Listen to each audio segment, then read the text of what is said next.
Kumtor kendine байланыштуу açılgan kılmış işinde hiç kандай siyasi hukukum yok, hiç kандай жердешчилик же болбосо ал жерде бирөөнү бирөө bir hukuktуу маселеси каралган эмес. Себеби дегенде биз кимдин ошол окуяга тиешеси болсо баарыны жазага тартууга, баарыны кыргыз элинин алдындагы өздөрүнүн кылган кылмышына жараша жазага тарттырууга биз милдеттүүбүз.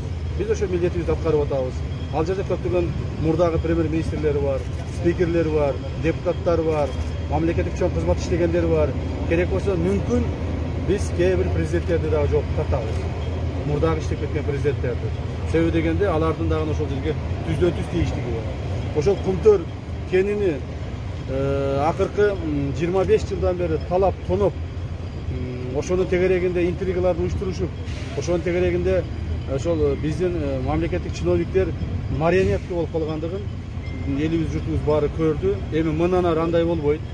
Бүгүнкү бийлик, урматтуу президентибиз Садыр Нуркожоевич Жапаровдун башында турган бийлик эч кандай Kumtorго же болбосо мошенниктерге, коррупционерлерге марионетка болбойт. Жана биз алардын жазасын колдоно беребиз. Кармалгандардын жакындары чыгып атпайбы митингге чыккорго? Эми кармалгандардын жакындары ар дайым чыгып келген. Мына мен кармалганда дагы, мен камалганда деле менин жакындарым чыккан. Бирок биз башка өңүттө кармалганбыз. Биз саясий өңүттө кармалганбыз. Ал эми азыркы кармалгандар булар коррупциялык өңүттө, мамлекеттин байлыгын талаптоодо кармалып отурушат. Ошондуктан мен ошол кармалгандардын жакындарына да кайрылып айтып кетер элем.